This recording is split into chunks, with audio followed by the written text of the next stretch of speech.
अल्हम्दुलिल्लाह वकफ़ा वस्सलातु वस्सलामु अला इबादिहिल्लज़ीना इस्तफ़ा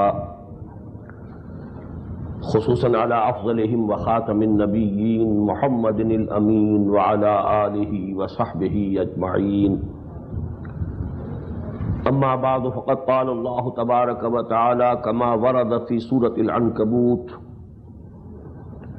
अऊज़ु बिल्लाहि मिनश शैतानिर रजीम बिस्मिल्लाहिर रहमानिर रहीम व वस्सैनल इंसाना बिवालिदैहि हुस्ना व इन जाहदाका लितुश्रिका बी मा लैसा लका बिही इल्मुन फला तुतिअहुमा इलय्या मर्जिउकुम फउनब्बिउकुम बिमा कुन्तुम तअमलून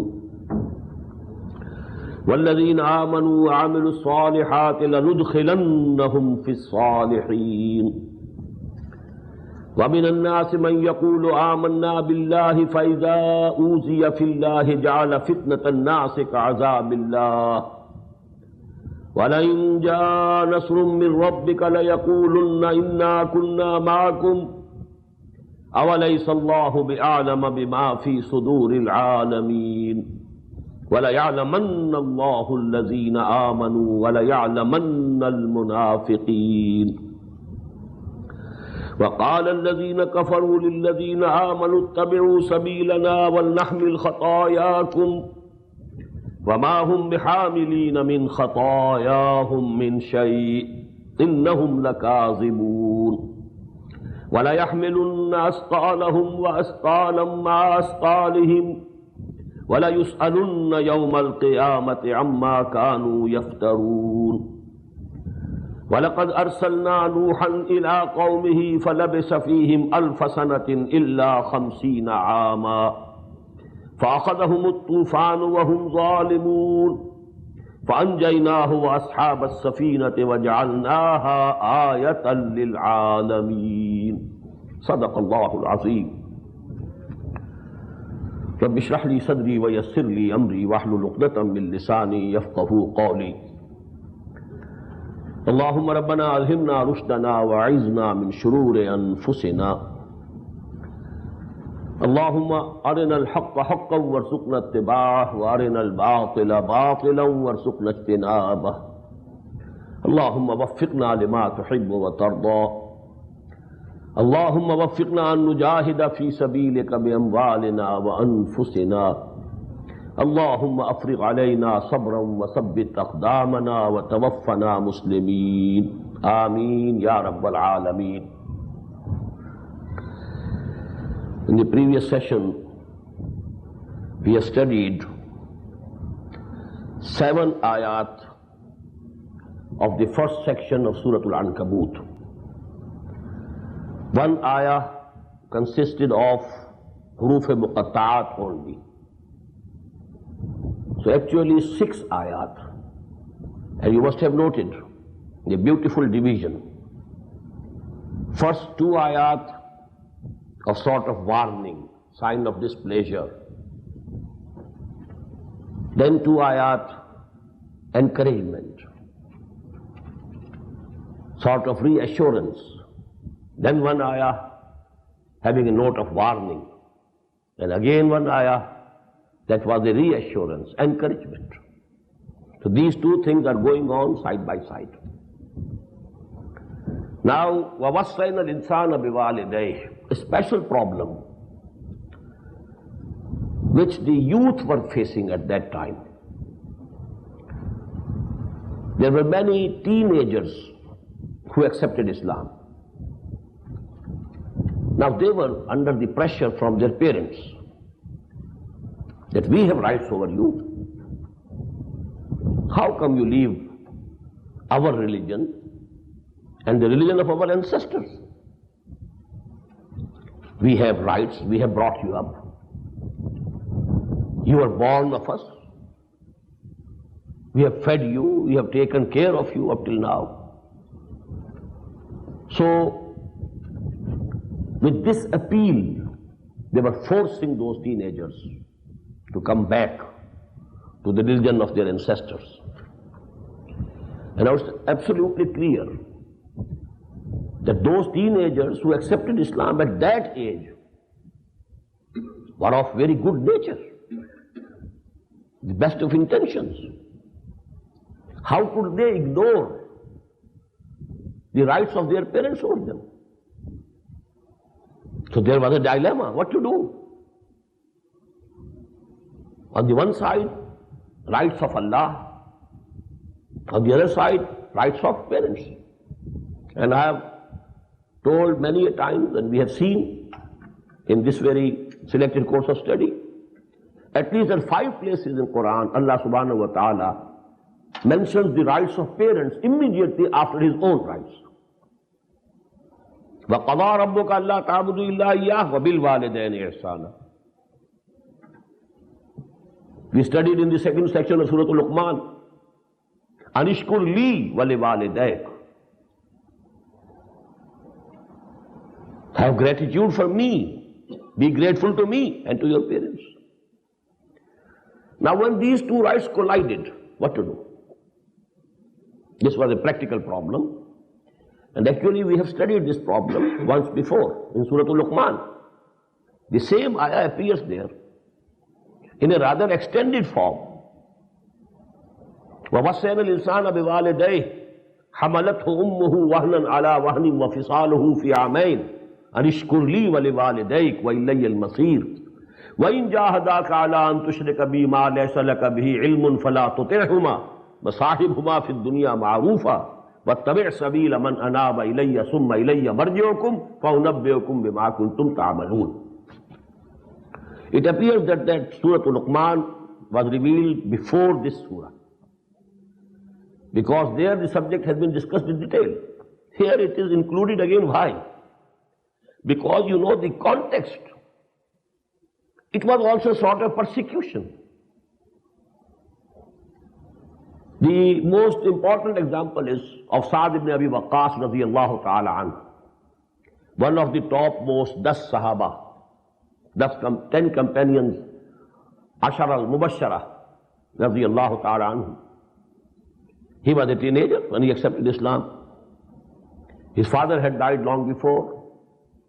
Mother had brought him up with utmost love, affection, care, everything.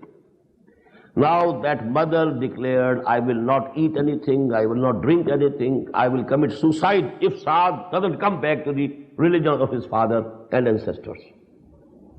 Now just imagine what a hard situation he was faced. But here is the clear injunction of Allah. My rights are superior. All other rights are below my rights. As I told you, shirk, if you obey anyone which entails disobedience to Allah, it is shirk. Whether it is your own nafs, or any other body, or any other person. لا طاعة لمخلوق في معصية الخالق. A very broad principle enunciated very briefly by Muhammad sallallahu alaihi wasallam. There can be no obedience to anyone who is from the creatures, in which there is a disobedience to the Creator. لا طاعة لمخلوق في معصية الخالق. The same way you can love your parents, you can love your children, you can love your country, but love of Allah has to remain above every other love. Otherwise it is shirk. Ta'is abdul dinar wa abdul dirham. If you love wealth more than Allah, that is, you are earning through haram means, it means you love wealth more than Allah. It is shirk. Abdul dinar. You might claim that my name is Abdul Rahman, but actually you are Abdul Dinar. If you are earning through haram means. So the same is the clear injunction here. وَوَصَّيْنَا الْإِنسَانَ بِوَالِدَيْهِ.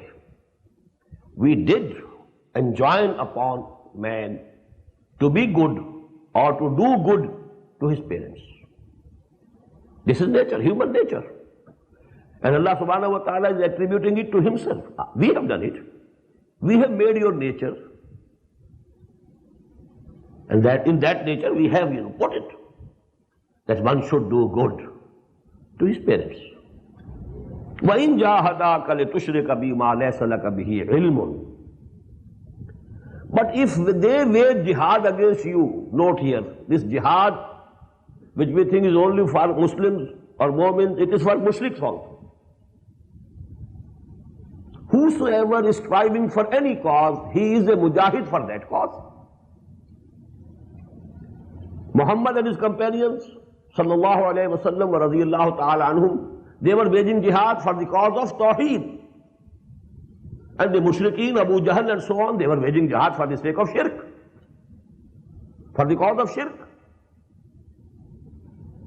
The Muslims were waging jihad for the cause of Allah, and they were making jihad for the cause of Lat and Uzza and Hubal and Manat. People have been making jihad for the sake of Ishtirakiyah. So all these, any ideology, any cause that you accept and you adopt, that you strive hard for its propagation and for it making it supreme, establishing it, it is jihad for that cause. So these mushrik parents, kafir parents, they were also mujahid. وَإِن جَاهَدَاكَ, if both of them strive against you and pressurize you, لِتُشْرِكَ بِمَا لَيْسَ لَكَ بِهِ عِلْمٌ, that you should associate with me partners or equals about whom you have no knowledge. What does it mean? There can be only two types of knowledge. I discussed it when we were discussing the ayah of Surah Bani Israel, وَلَا تَخْفُ مَا لَيْسَ لَكَ بِهِ عِلْمٌ إِنَّ السَّمْعَ وَالْبَصَرَ وَالْفُؤَادَ كُلُّ أُولَٰئِكَ كَانَ عَنْهُ مَسْئُولًا. I gave you, there are two types of knowledge. Either revealed knowledge from Allah or acquired knowledge through your senses, through your reasoning, through your intellect, your observations, the sense data that you gather, and the brain then processes. This is the computer that Allah subhanahu wa ta'ala has placed here. These are two sources of knowledge. And there is no basis for shirk in either of the two. Neither intellect can accept shirk, neither science can accept shirk.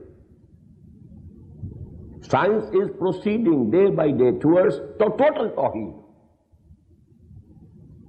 About 50, 60, 70 years before, there were two categories: energy separate, matter separate, matter and energy. Now they are one. Matter has just evaporated. Where is matter? It's all energy. Now there were theories that there are four types of energies. Now they are being reduced day by day to 3, to 2.5. And finally the science will lead you only one. Then the science tells us the whole system is a totalitarian system. There cannot be two wills, two commands. Impossible. So actually, neither in sciences, physical sciences, nor in philosophical sciences. Philosophy also takes you. Either you are realist or you are idealist. There are only two shades of philosophy. The father of idealism, Plato. The father of realism, Aristotle. There can be no third field of philosophy. For the realist, matter is the beginning and the end. And for the idealist, it is not matter, beyond matter something, but one. Everything has started from something one. So actually philosophy, physical sciences, then the revealed knowledge that Allah subhanahu wa ta'ala has given them. No book can be presented on the surface of the earth, neither with the Hindus, nor with those mushriks of Makkah, nor with anyone who can say that in the scripture which we think was revealed, someone has been declared to be a partner or associate with Allah. None. So this is actually what is meant by لِتُشْرِكَ بِي مَا لَيْسَ لَكَ بِهِ عِلْمٌ. There's no knowledge whatsoever. No knowledge can accept it. فَلَا تُطِعْهُمَا. Clear injection. Don't obey them. إِلَيَّ مَرْجِعُكُمْ. Towards me is the return of all of you. فَأُنَبِّئُكُمْ بِمَا كُنْتُمْ تَعْمَلُونَ. And then we shall apprise you of everything that you had been doing. The parents will also come before us, and the progeny and children will also come before us. Everything will be settled. All accounts will be settled in our court on the last day, the day of judgment. Now this was a very sort of curt type of command. Don't obey your parents. Let your mother die. What did it mean for Sa'd ibn Abi Waqqas? You know, a thing in generalized terms doesn't appear to be so strong. I have particularized it. What this ayah would have meant for Sa'd ibn Abi Waqqas. Let your mother die. If she dies in this cause, let her die. You cannot obey her command. He might have been loving you, he might have been taking care of you, he might have the maximum affection for you. Then you have all the respect for her. But here, فَلَا تُطِعْهُمَا. Let her die. This is curt type of command. But now comes the encouraging type. Don't think, oh Waqqas, Sa'd ibn Abi Waqqas, that this Islam and Iman has separated you from your family. It has joined you also. With whom? With Muhammad. Allah has given you a better company. Now you are in the company of Abu Bakr. Now you are in the company of Abdul Rahman ibn Auf, Osman. A new fraternity, a new brotherhood, an absolutely new relationship, ideological relationship. Relationship based on ideas, causes. وَالَّذِينَ آمَنُوا وَعَمِلُوا الصَّالِحَاتِ لَنُدْخِلَنَّهُمْ فِي الصَّالِحِينَ.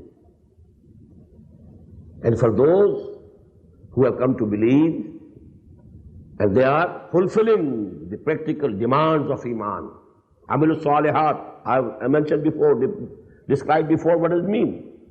At that time when these ayat were revealed, لَنُدْخِلَنَّهُمْ. We shall surely bless them with the company of the righteous, our righteous bondsmen. Here please remember that ayah number 69 of Surah An-Nisa. وَمَنْ يُطِعِ اللَّهَ وَالرَّسُولَ فَأُولَٰئِكَ مَعَ الَّذِينَ أَنْعَمَ اللَّهُ عَلَيْهِمْ مِنَ النَّبِيِّينَ وَالصِّدِّيقِينَ وَالشُّهَدَاءِ وَالصَّالِحِينَ وَحَسُنَ أُولَٰئِكَ رَفِيقًا. Rejoice, be merry. Now you are related to Muhammad sallallahu alaihi wasallam. Now you are related to Abu Bakr, Siddiqeen. Now you are related to Shuhada, Hamza and Umar. Now you are related to Ali. So don't think that Allah subhanahu wa ta'ala has deprived you of anything. He has given you with better thing in exchange. And here also, and then in the hereafter, you will be in the company of the prophets and the Siddiqeen and the Shuhada and Salihin. Now comes the most important part of this section of this surah. The two ayat now, they are the central theme. وَمِنَ النَّاسِ مَنْ يَقُولُ آمَنَّا بِاللَّهِ. There are among the people someone who says, Amantu billah, I believe in Allah. I testify, Ashhadu an la ilaha illallah. فَإِذَا أُوذِيَ فِي اللَّهِ. But when he is persecuted for the cause of this tawheed, he is made to suffer. جَعَلَ فِتْنَةَ النَّاسِ كَعَذَابِ اللَّهِ. He fears or abhors the persecution from people as they should fear or abhor the punishment from Allah. Ja'ala fitnatan nasi ka'adhabillah. So much alarmed, perturbed. It's persecution coming from men, not the divine punishment. If you go back, you will have the most severe divine punishment. Because then it will be nifaq, munafiqat in the eyes of Allah. And the fate of the munafiqeen is, innal munafiqeen fi darkil asfali min an-nar. The munafiqeen will be in the lowest portion of Jahannam, lowest part of fire. Now it is for you to decide which way to go. You said, I believe in Allah. Now there is persecution. You are asked to make some sacrifices. You are made to suffer. If you turn back, this is the warning. This is the threat. It will be nifaq. You will be counted as munafiq. This is the only place in the whole Makki Qur'an where lafz nifaq, word of nifaq has appeared. There can be no doubt that this surah was revealed in the 5th year after the beginning of Wahi. And here this word is coming. وَلَئِنْ جَاءَ نَصْرٌ مِّن رَبِّكَ لَيَقُولُنَّ إِنَّا كُنَّا مَعَكُمْ. And if help comes from Allah subhanahu wa ta'ala, they will come and say, we were also with you. They will claim their part from the bounties or the booties or the gains of the victory. But today, they don't want to face the hardships. They are shirking this persecution. أَوَلَيْسَ اللَّهُ بِعَالَمَ بِمَا فِي صُدُورِ الْعَالَمِينَ. What do they think? Do they think Allah doesn't know what is there in the hearts of the people? وَلَيَعْلَمَنَّ اللَّهُ الَّذِينَ آمَنُوا وَلَيَعْلَمَنَّ الْمُنَافِقِينَ. And Allah will surely, definitely, without any doubt. Again, you note, لَا يَعْلَمَنَّ لَا يَقُولُنَّ. The same, this verb, this form of verb, repeated. I don't think in any other part of the Quran, in 13 ayat, as we are reading, this mode, this verb might have been repeated as it had been repeated here. And this is actually, in the first lesson we had, وَلَنَبْلُوَنَّكُمْ بِشَيْءٍ مِّنَ الْخَوْفِ وَالْجُوعِ وَنَقْصٍ مِّنَ الْأَمْوَالِ وَالْأَنفُسِ وَالثَّمَرَاتِ. That same. Here, فَلَيَعْلَمَنَّ اللَّهُ الَّذِينَ صَدَقُوا وَلَيَعْلَمَنَّ الْكَاذِبِينَ. It was ayah number 3. Here now Allah subhanahu wa ta'ala has raised the curtain. There he just covered Sadiq and Kazib, the true one and the liars. Here the curtain has been raised. The Sadiq is the Mu'min and the liar is the Munafiq. وَلَيَعْلَمَنَّ اللَّهُ الَّذِينَ آمَنُوا وَلَيَعْلَمَنَّ الْمُنَافِقِينَ. And Allah will make it manifest, clear. Allah will see and Allah will show to all people who amongst you are real Mu'mins. They really believe. They believe from the depths of their hearts. And who are only Munafiqeen. Very stern warning. Very stern warning. إِنَّ الَّذِينَ قَالُوا رَبُّنَا اللَّهُ ثُمَّ اسْتَقَامُوا. Then promises, تَتَنَزَّلُ عَلَيْهِمُ الْمَلَائِكَةُ أَلَّا تَخَافُوا وَلَا تَحْزَنُوا وَأَبْشِرُوا بِالْجَنَّةِ. And if one says, I believe in Allah, and then can't take the persecution, can't face the hardship, can't make the sacrifices, he must understand which way he is going. This is the way towards nifaq and munafiqah. And this munafiqah, the punishment of this munafiqah and nifaq is إِنَّ الْمُنَافِقِينَ فِي الدَّرْكِ الْأَسْفَلِ مِنَ النَّارِ. There is a very similar ayah in Surah Al-Hajj also, in the second section, it's in ayah 11. Very beautiful, but the word nifaq has not appeared there. وَمِنَ النَّاسِ مَنْ يَعْبُدُ اللَّهَ عَلَىٰ حَرْفٍ فَإِنْ أَصَابَهُ فَإِنْ أَصَابَهُ خَيْرٌ اطْمَأَنَّ بِهِ وَإِنْ أَصَابَتْهُ فِتْنَةٌ انقلب عَلَى وَجْهِهِ خَسِرَ الدُّنْيَا وَالْآخِرَةَ ذَلِكَ هُوَ الْخُسْرَانُ الْمُبِينُ.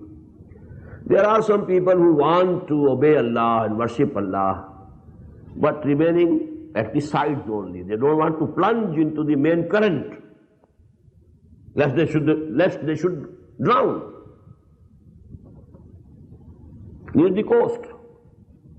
They are not ready to go into deep waters. وَمِنَ النَّاسِ مَنْ يَعْبُدُ اللَّهَ عَلَىٰ حَرْفٍ فَإِذَا أَصَابَهُ خَيْرٌ. If khair is coming to him, it's all okay. No demand, no persecution. Itmanna bihi. He remains mutmain. He remains satisfied. He is claiming his Iman and Islam. He is making tall claims of love of Allah, love of Muhammad, love of Deen. وَإِنْ أَصَابَتْهُ فِتْنَةٌ انْقَلَبَ عَلَى وَجْهِهِ. And whenever there is some fitna, some testing, some tribulation, then he falls down on his head, on his face. خَسِرَ الدُّنْيَا وَالْآخِرَةِ. He has lost this dunya as well as the akhirah. All his good deeds gone in vain. حَبِطَتْ أَعْمَالُهُ.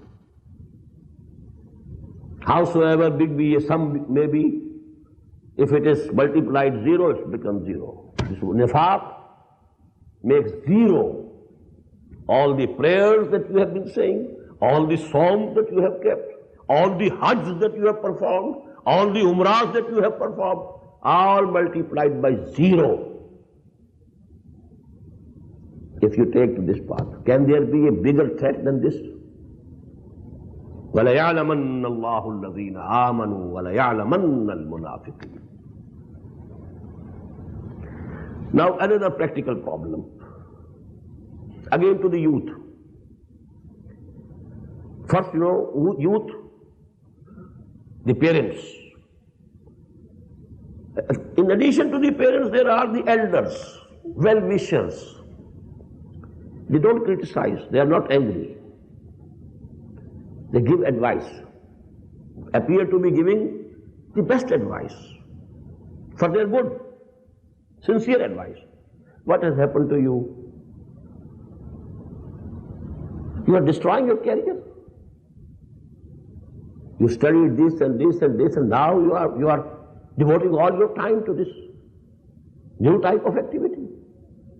What has happened to you? You have gone mad, crazy? You are not thinking about your children, their education. You are devoting all the time to this job now. Definitely you will suffer in your business. Will you be able to maintain their level of living, standard of living, their level of education? What has happened to you?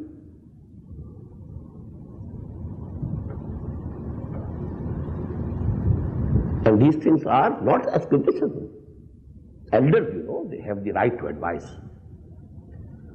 Do something, okay, but not to that extent.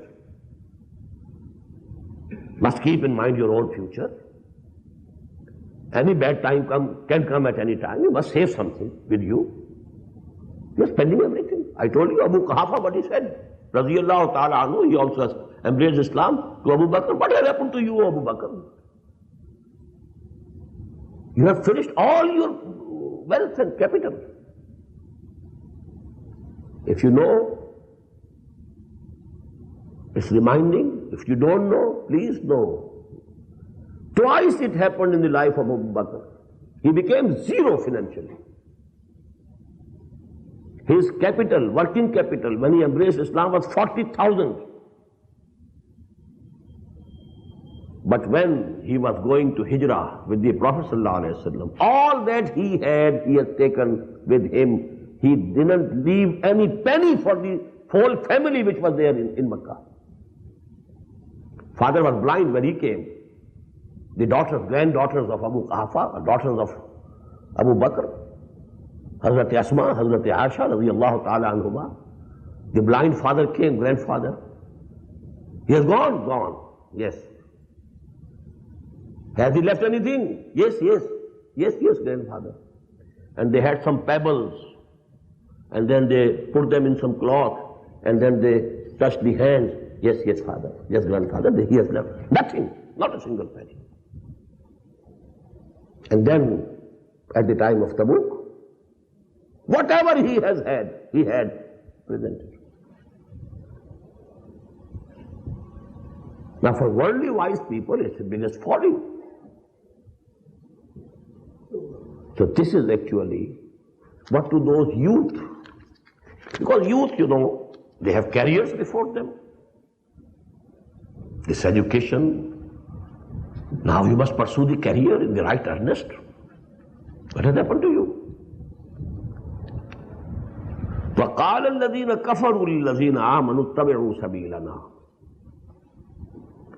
And those who have disbelieved, who have rejected the dawah or call of Muhammad sallallahu alayhi wa sallam, they say to those who have believed, who have accepted the faith, ittabi'u sabilana, follow in our footsteps, follow our path, don't go to right or left, don't go behind Muhammad sallallahu alayhi wa sallam, don't follow him. Well, he is a rich man, his wife is very rich, he has a lot to eat, what will you do?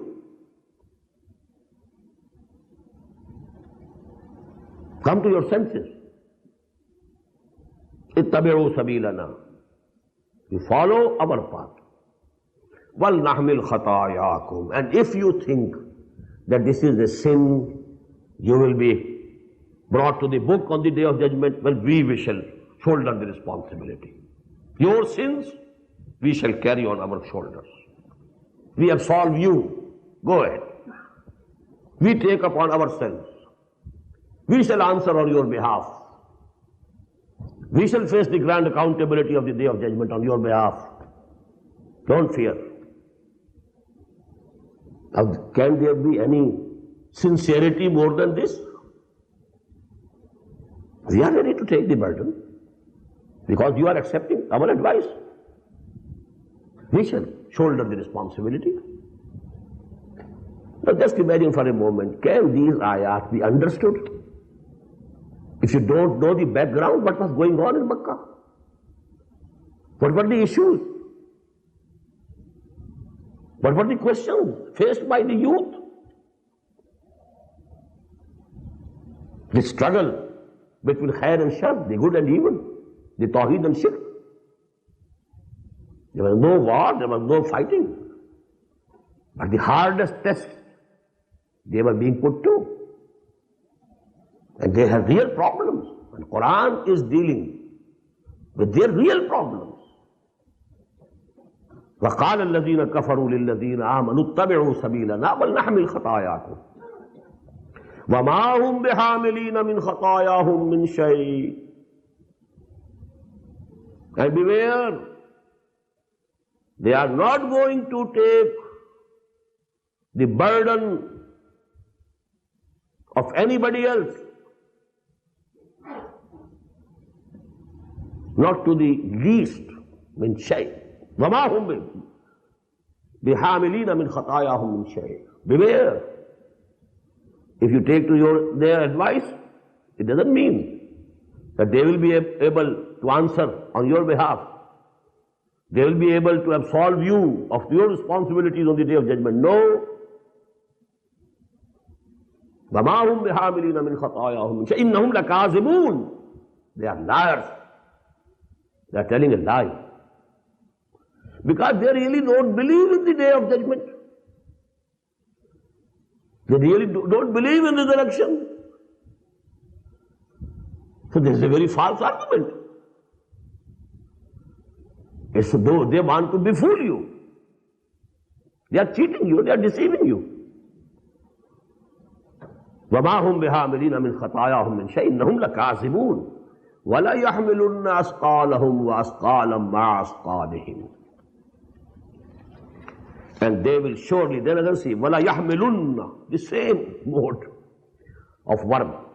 And they will surely, definitely, without any doubt, they will be carrying their own loads and more loads added to their own loads. Why? Because they are deceiving you. They are adding to their loads. They want to take you astray. They have added to their loads, to their sins, their responsibilities, but never think that you will be absolved of the responsibility that you will have to face if you take to their advice and if you accept their advice and you go their way. I recall a couplet from Faiz. छोड़ा नहीं गैरों ने कोई नावी के दुश्नाम और छूटी नहीं अपनों से कोई तर्ज मलामत. Very beautiful way. For any person who has some ideal in life, a goal in life, he has accepted some ideology, face value, consciously, sincerely. He wants to pursue it. Whether that ideology was Marxism, even a Marxist has to go through all hardships. To bring about a revolution is not an easy job. They had to face the firing squads. They had to kiss the gallows. Whole villages ruined like anything by the armies of Tsar. What were the Iranians? What the treatment they were getting at the hands of the wolves? Or perhaps Khad, that's the name of their secret service. Sawat. Khad is perhaps Israeli. Afghan. Anyhow, every revolution needs these sacrifices, whether it is Islamic or non-Islamic. If you want to live, eat, drink, be merry, that's all. अब तो आराम से गुजरती है, आखिरत की खबर खुदा जाने. You can lead a very easy life. Go ahead. Rear your children, bring them up, feed them, feed yourself, and then go away. Qur'an says, "Ulaika kal an'am bal hum adall." They are living for the sake of living. And I used to say, they are not passing their lives. Life is passing them. They are not leading the life.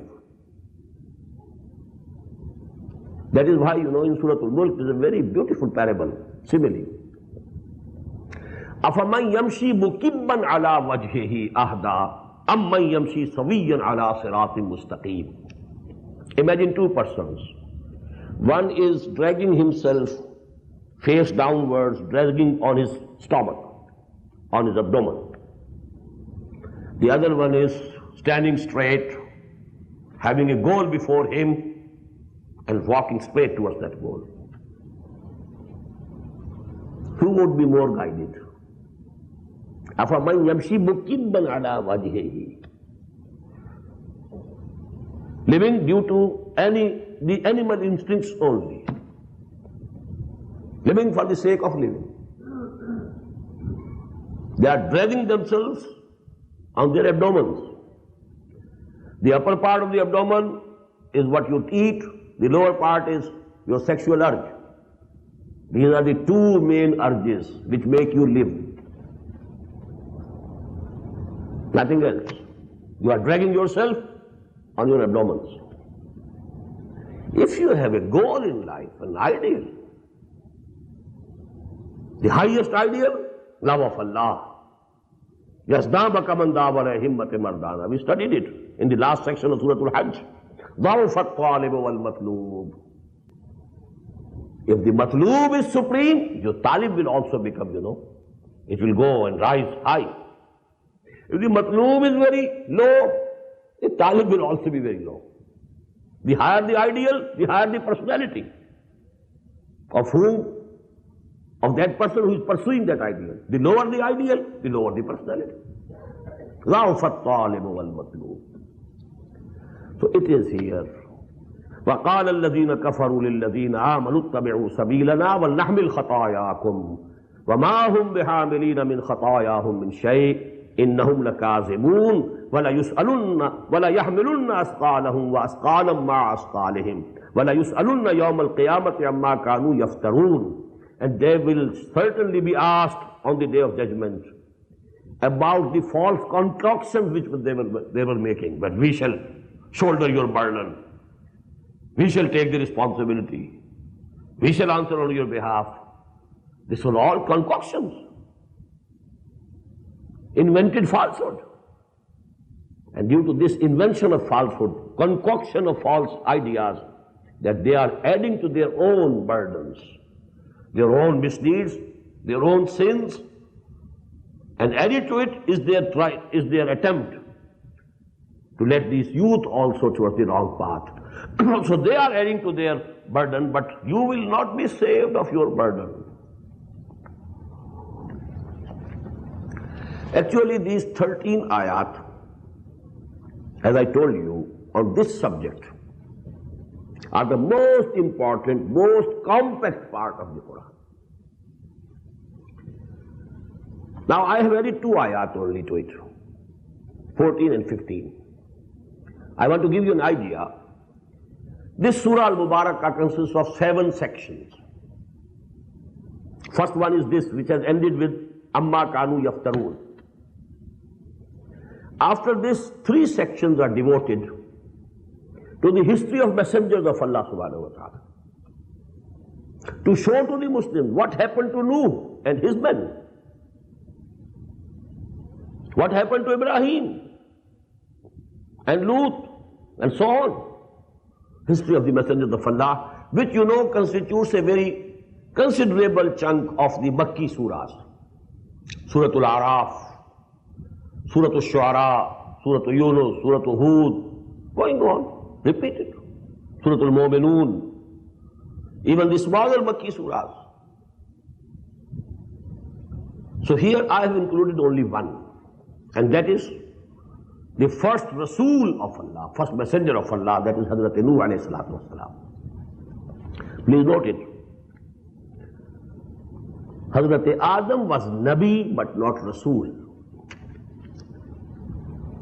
Rasul is a person who is sent to someone. Rasul, first Rasul is Hazrat Nuh alayhi salatu wasalam. First Nabi is Adam. According to the Qur'an, only one Nabi has been mentioned between Hazrat Adam and Hazrat Nuh, and he is Hazrat Idris alayhi salatu wasalam. But in the Torah, his name is Hanuk. And Torah mentions another Nabi of Allah before Hazrat Nuh, and he is Shis. But there is no mention of Shis alayhi salatu wasalam in the Qur'an. But these things we can take from Torah. This history of the messengers and prophets of Allah subhanahu wa ta'ala, we can take it. And he is called Hazrat Nuh alayhi salam Adam Usani. Because till that time, the progeny of Adam was limited to one region of the world. It has not grown and gone far and wide. And when that nation was destroyed, after him, the whole human population of today, that is the progeny of 3 sons of Hazrat Nuh alayhi salatu wasalam. The 4th one remained kafir. He drowned with the kuffar before the eyes of Hazrat Nuh alayhi salatu wasalam. Ya Bunayyar Kab Ma'ana. He said at the last point also, oh my dear son, come, ride this ark. He said, no, Sa'awi ila jabalin yashimunu min al-ma. I'll just go to this mountain, it will save me from this water. قال لا عاصم اليوم من رب ربي إلا من رحم وحال بينهم الموت وكان من المغرقين. That was the 4th son. 3, Ham, Sam and Yafis. And Quran says at one place, وَجَعَلْنَاهُمُ الْبَاقِينَ جَعَلْنَاهُمُ الْبَاقِينَ. Only the progeny of these 3 sons of Hazrat Nuh alayhi salam, they are the fathers of the whole human population of the earth. وَلَقَدْ أَرْسَلْنَا نُوحًا إِلَىٰ قَوْمِهِ. And we had sent Nuh to his nation. Ila qawmi is very important. I mentioned it before also. That before Muhammad sallallahu alayhi wa sallam, every Rasul, every messenger of Allah was sent to his nation only. To some region, definite region. To Sodom and Amorah, two cities, twin cities, Hazrat Lut was sent. To Pharaoh and his people, Hazrat Musa was sent. To sons of Bani Israel, progeny of Israel, Hazrat Isa was sent. Ila Adin akhahum Huda, ila Samuda akhahum Salihah, ila Madyana akhahum Shu'aibah. And every Rasul addressed, Ya Qawmi, Ya Qawmi, Ya Qawmi, oh my people, oh my nation.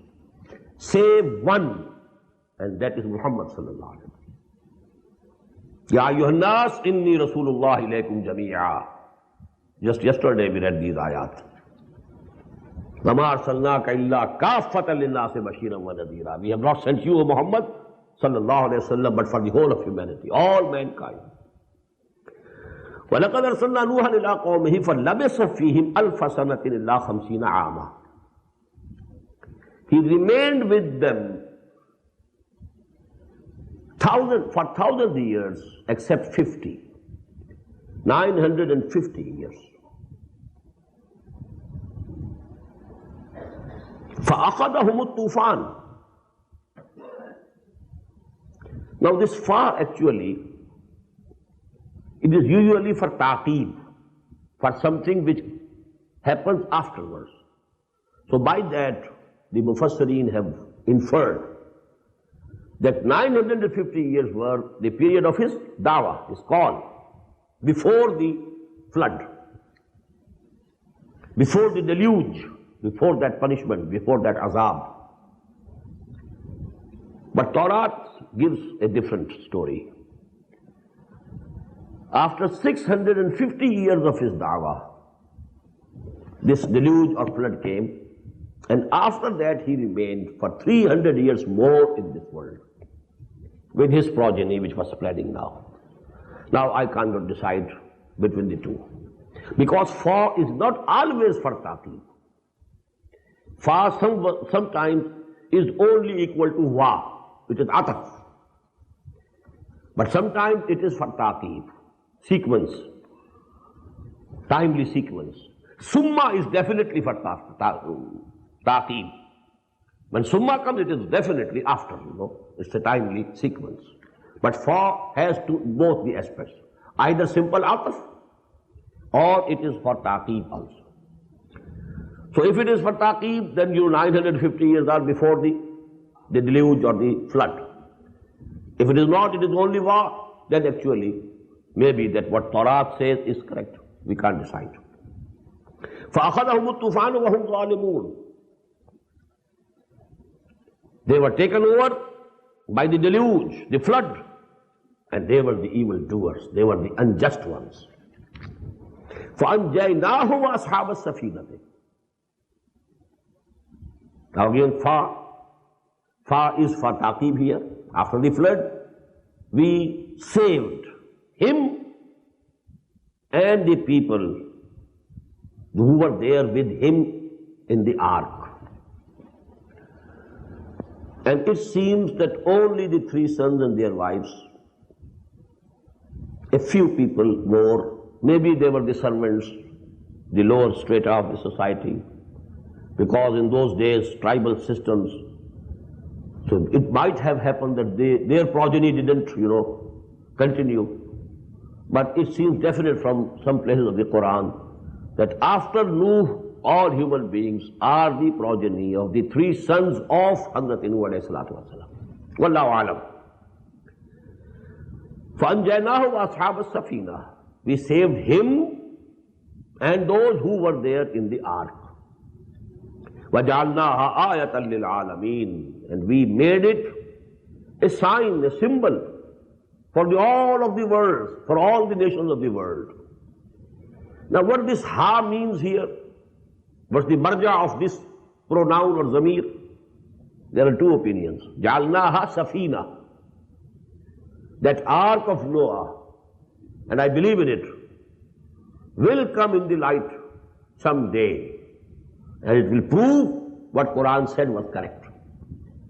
It will be one of those things about which Allah subhanahu wa ta'ala has said, as we find in Surah Hamim As-Sajdah, سَنُرِيهِمْ آيَاتِنَا فِي الْآفَاقِ وَفِي أَنفُسِهِمْ حَتَّى يَتَبَيَّنَ لَهُمْ أَنَّهُ الْحَقُّ.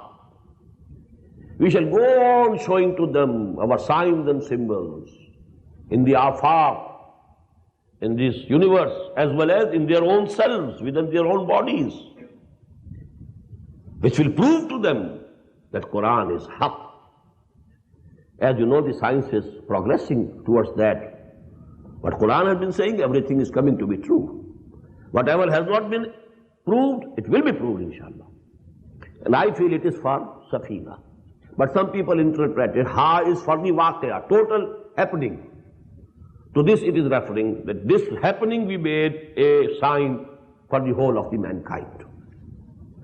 Now what for has it been quoted here?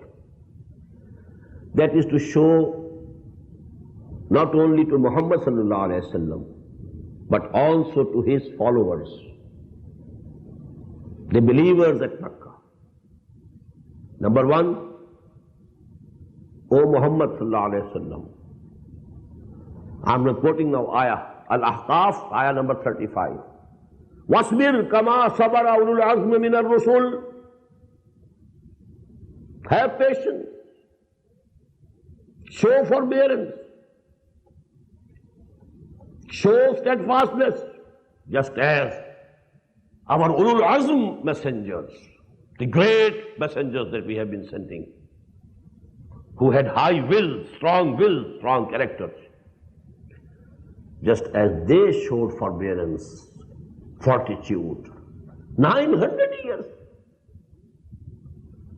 If they call you a Majnoon, if they call you a Shair or a Sahir,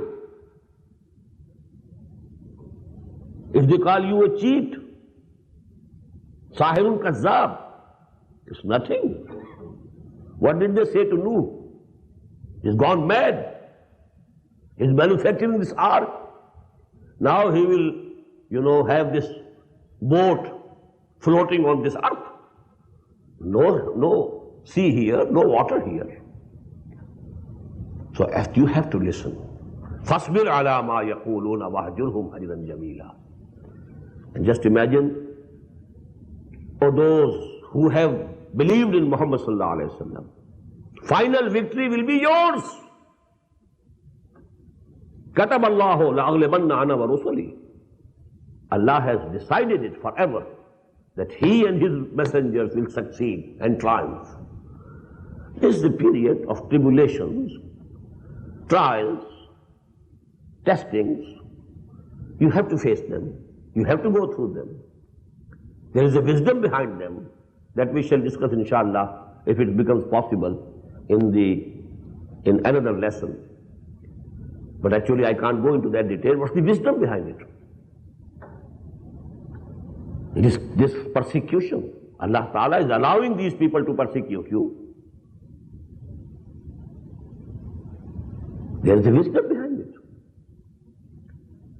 And they are only able to do this because Allah Subhanahu wa Ta'ala has okayed it. Okay. Otherwise they couldn't do it. So just have patience and have the firm belief that victory will be yours. You will triumph. What Muhammad told, just remember that hadith. You are making haste. You are showing istirjal, ujla. خُلِقَ الْإِنسَانُ مِنْ عَجَلٍ وَالَّذِي نَفْسِي بِيَدِهِ. The time will come that a rider on a camel or a horse will travel from Sana'a to Hadramaut, travel through the breadth of the Arabian Peninsula. It's the broadest in the south, as you know. And he will have no fear of anybody except Allah. Or the wolves of the jungle. He might have to fear them, that they might not attack his sheep or goats. None else. The ruler will be Allah, and it will be all peace, salam and Islam and amun and iman. Just recall the supplication of the Prophet ﷺ. Whenever he saw the new moon, the new month, he used to pray to Allah, Allahumma ahillahu alayna bil amni wal imani wal salamati wal islami. Rabbi wa rabbuka Allah. Hilal rushdin wa khair, hilal rushdin wa khair, hilal rushdin wa khair. Oh Allah, with this moon, with the month which is beginning, you begin it with, for us, with aman and iman, and salamati and Islam. So actually aman and iman, same. Salamah and Islam, same. When Islam will triumph, there will be all salamah. Qilan salaman salama. Peace, tranquility. And there will be peace within you also, that inside. I have a small booklet, Qur'an and the World Peace. I have discussed these things in that booklet. It's very noteworthy that both the basic terms of Islam or our deen, they are derived from aman and peace. From aman, iman, from salama, Islam. They are the basic terminology of Islam. Now I want to just give you one thing more. A very renowned scholar of India, he has just now died, a few months back, Shams Naveed Usmani, rahimahullah. He took very long time studying the scriptures of the Hindus. And there had been a French author. He has taken 40 years, spent 40 years of his life in studying the Hindu scriptures.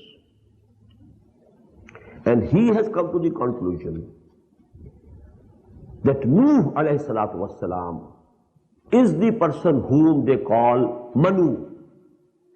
It was changed from Nuh to Mahanu. Maha means the great. Mahanu. And then it became Manu. So Manu and Manu Samirti, the book of Manu. So he had proved it nearly. I at least agree with him. Because Qur'an says, وَإِن مِّن قَرْيَةٍ إِلَّا خَلَا فِيهَا نَذِيرٌ. There had been no city, no town where we have not sent any Nazir, any warner. وَلِكُلِّ قَوْمٍ هَادٍ. For every nation we sent guidance and the people who guided them. How come these countries can be without any messengers of Allah? And because they are also the progeny of Hazrat Nuh alayhi salatu wasalam.